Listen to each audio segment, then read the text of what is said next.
Distraction. दोस्तों, distraction आज हमारे जीवन की सबसे बड़ी समस्या बन चुकी है। हम कोई काम करने बैठते तो हैं, लेकिन हमारा उसमें मन नहीं लगता है।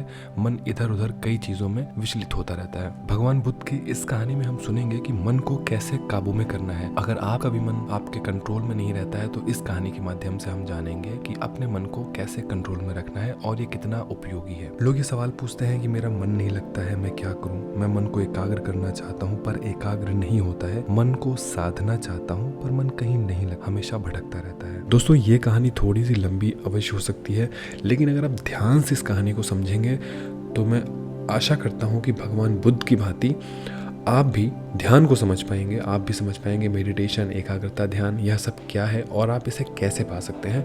बहुत ही गहन विश्लेषण करने के बाद इस कहानी को आपके समक्ष वह बुद्धा लेकर आ रहा है। तो आइए इसे समझने की कोशिश करते हैं। एक बार की बात है, भगवान बुद्ध अपने कुछ शिष्यों के साथ ध्यान साधना सिखाने में व्यस्त थे। तभी एक शिष्य भगवान बुद्ध से पूछता है कि भंते, जैसे हमें प्यास लगती है और हम पानी पीते हैं तो हमारी प्यास शांत हो जाती है, उसी प्रकार ध्यान के संबंध में ये क्यों नहीं होता है? जब हम सब आपके कहने के अनुसार एक जैसा ध्यान कर रहे हैं तो हम में से कोई पहले तो कोई बाद में तो कोई कभी भी ध्यान की स्थिति को प्राप्त नहीं कर पाता है। ऐसा क्यों होता है भगवान? जैसे पानी से प्यास बुझ जाती है वैसे ही ध्यान से सबके ज्ञान चक्षु खुल जाने चाहिए, पर ऐसा नहीं होता है। इस पर भगवान बुद्ध कहते हैं, कल किसी ने भोजन पर हमें आमंत्रित किया है, कल तुम मेरे साथ चलना, मैं तुम्हारे प्रश्नों को उत्तर वहीं दूंगा। अगले दिन वह शिष्य भगवान बुद्ध के साथ भोजन करने एक बहुत ही धनी व्यक्ति के घर पर पहुंचते हैं। दोनों लोग भोजन करने बैठ जाते हैं तथा वह व्यक्ति जिसने भोजन पर उनको आमंत्रित किया था वह भी उनके साथ भोजन करने के लिए बैठ जाता है। सबके सामने भोजन की थाली परोसी जाती है और जैसे ही भोजन का पहला निवाला वह धनी व्यक्ति खाता है, वह अपने नौकरों को डांटना शुरू कर देता है और कहता है, तुम लोगों ने ये क्या खाना बनाया है? इसे तो कोई जानवर भी नहीं खाएगा। और वह अपनी थाली फेंक कर नौकरों से दोबारा ढंग से खाना बनाने को कहता है। उस धनी व्यक्ति की पत्नी ने उन दोनों लोगों से क्षमा मांगी और इसी बीच उस धनी व्यक्ति की पत्नी ने भगवान बुद्ध और उनके शिष्य से क्षमा मांगी और उन्हें भोजन करने को कहा। दोनों लोगों ने भोजन किया। गुरु ने अपनी थाली में 2 रोटियां छोड़ दी और उस स्त्री से कहा, बेटी, क्या तुम ये 2 रोटियां बांध कर दे सकती हो? उस स्त्री ने उन 2 रोटियों को बांध कर दे दिया। उसके बाद भगवान बुद्ध और उनके शिष्य वहां से निकल गए और रास्ते में भगवान बुद्ध ने अपने शिष्य से पूछा कि तुम्हें भोजन कैसा लगा? शिष्य ने कहा, भोजन बहुत ही स्वादिष्ट था, मुझे पसंद आया। इसके बाद इस पर भगवान बुद्ध पूछते हैं कि इससे अधिक तुम्हें कुछ और नहीं लगा? शिष्य ने कहा, इससे अच्छा और क्या लग सकता है गुरुदेव, मेरी भूख मिट गई और मेरा पेट भर गया। भगवान बुद्ध ने उस शिष्य से पूछा कि भोजन तो इतना अच्छा था, हम लोगों को भोजन पसंद भी आया, फिर भी उस धनी व्यक्ति को वो भोजन क्यों नहीं पसंद आया जबकि हम दोनों का भोजन एक ही था? इस पर शिष्य ने कहा, हाँ बनते, आप ठीक कहते हैं, इसी चीज को मैं भी समझ नहीं पा रहा हूँ, आप ही कुछ बताएं। इस पर भगवान बुद्ध कहते हैं, अभी तुम मेरे साथ चलते रहो। और दोनों लोग चलते चलते बहुत दूर निकल जाते हैं। चलते चलते शिष्य भगवान बुद्ध से कहता है कि भंते,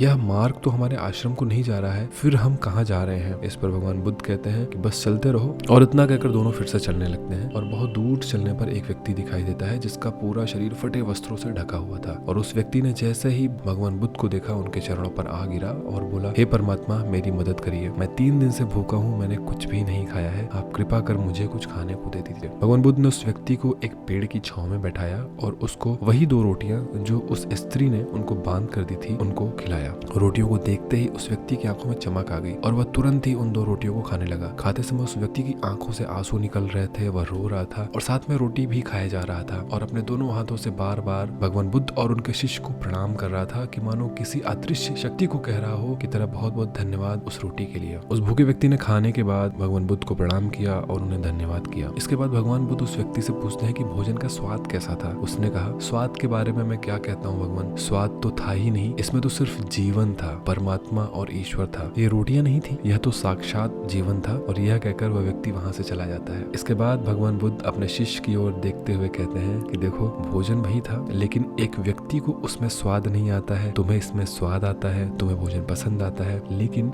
वही भोजन इस भूखे व्यक्ति को स्वाद नहीं बल्कि ईश्वर और परमेश्वर का नजारा दिखा देता है। इससे यह पता चलता है कि व्यक्ति और भोजन के तृप्ति में भी अंतर है। पहले व्यक्ति की इसमें कोई तृप्ति नहीं होती है, तुम्हें थोड़ी तृप्ति मिलती है, और इस भूखे व्यक्ति को उसमें अनंत तृप्ति मिलती है। दोस्तों, वापस आते हैं कहानी की शुरुआत में। ठीक इसी तरीके से हमारे ध्यान के संबंध में भी होता है। जिसको जितनी प्यास होती है वह उतनी ही जल्दी मार्ग बना लेता है। इतना सुनते ही उस शिष्य की जिज्ञासा का समाधान हो चुका था, उसके प्रश्नों का उत्तर मिल चुका था। लेकिन अभी हमारे प्रश्नों का उत्तर नहीं मिला मित्रों। इस वीडियो की शुरुआत में हमारा प्रश्न था कि हमारा मन क्यों नहीं लगता है। तो दोस्तों, जो लग जाए वह मन नहीं है, मन का स्वभाव ही भागना होता है। जब हमारे पास कोई चीज अत्यधिक होती है तब मन उससे भागने लगता है, अर्थात हम उसका मूल्य नहीं समझते हैं। जैसा कि उस धनी व्यक्ति का मन जो उस भोजन से भाग रहा था, क्योंकि उसके पास भोजन अत्यधिक मात्रा में था और यह उसके लिए एक आम बात थी। इसके विपरीत जब कोई चीज किसी के पास सीमित मात्रा में होती है तो उसका मूल्य उस व्यक्ति को समझ में आता है। ठीक उसी तरीके से जैसे उस गरीब और भूखे व्यक्ति के पास खाने को कुछ नहीं था और 2 रोटियां मिलने से ही उसे वह नया जीवन मिल जाता है, क्योंकि उसके पास खाने के लिए कुछ भी नहीं था। जब कोई चीज हमारे पास सीमित मात्रा में होती है और हमें मिल जाती है तब हमारा मन उससे जुड़ा भी रहता है और हम उस चीज को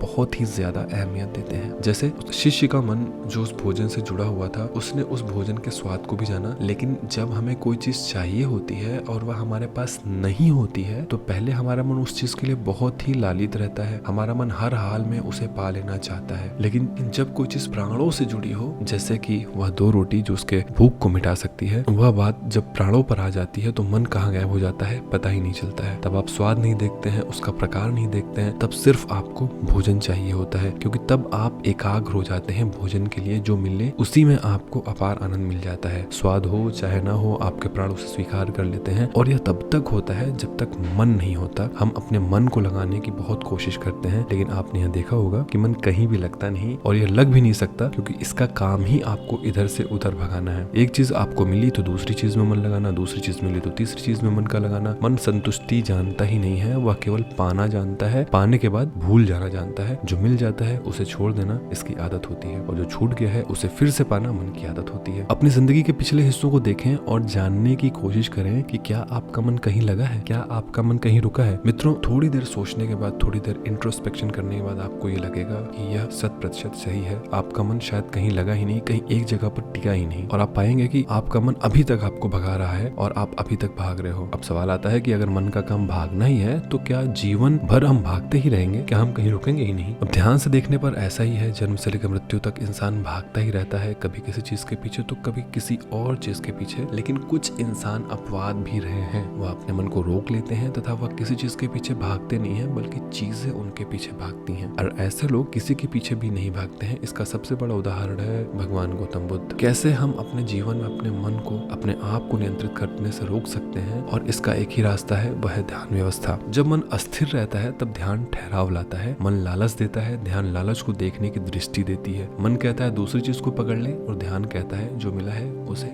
जान ले। ध्यान मतलब मेडिटेशन एकाग्रता लाता है, लेकिन ध्यान को लेकर भी हम भ्रमित रहते हैं। ध्यान का मतलब आंखें बंद कर बैठ जाने को ही समझ सकते हैं, जो कि बिल्कुल गलत है। एक छोटी बच्ची बहुत ही अच्छी बांसुरी बजाती है और जब बांसुरी बजाती है तब वह उसके सुर में खो जाती है और उसका मन गायब हो जाता है। उसके प्राण केवल उस बांसुरी की धुन में ही रम जाते हैं और यही उसका ध्यान बन जाता है। यह सर्वश्रेष्ठ उदाहरण है ध्यान एकाग्र करने का। लेकिन ऐसा इसलिए होता है क्योंकि उस लड़की को बांसुरी में आनंद आता है, यही उसकी प्रवृत्ति है। वह वही कर रही है जो वो कर सकती है। जो व्यक्ति जैसा है अगर वही होने लगे तो उसमें स्वतः ही ध्यान घटित होने लगता है और वह एकाग्र होने लगता है। लेकिन जब व्यक्ति कुछ होने की कोशिश करता है जो एक्चुअल में वह है ही नहीं, तो उसका मन हावी होने लगता है, एकाग्रता टूट जाती है और तब हमारा मन फिर से अस्थिर हो जाता है। अगर सब कुछ मिल जाने के बाद भी यह मन सोचता है कि अभी कुछ रह गया है, और यह अधूरापन कभी खत्म नहीं होता है, क्योंकि जो आप हो सकते थे, जो आपकी प्रवृत्ति थी, वह आप नहीं हुए, बाकी सब कुछ हो गए। ऐसे ही हमेशा अधूरे रह जाते हैं। तब मन कभी कहीं नहीं लगता, मन की प्रवृत्ति ही ना लगने वाली है, और जो लगता है वह है एकाग्रता, जो ध्यान से मिलता है। दोस्तों, जिस भी काम में जहाँ भी आपको एकाग्रता मिल जाइए, बस आपको उसी पल यह समझ लेना चाहिए कि वह कार्य, वह समय, वह पल आपके लिए बना है, जिस पर चलकर आप संपूर्ण हो सकते हैं। उम्मीद करता हूँ आपको ये कहानी, आपको यह विश्लेषण समझ में आया होगा, पसंद आया होगा। आपके क्या विचार हैं ध्यान और एकाग्रता को लेकर? कमेंट सेक्शन में अवश्य कमेंट करिएगा। ओम नमो बुद्धाय।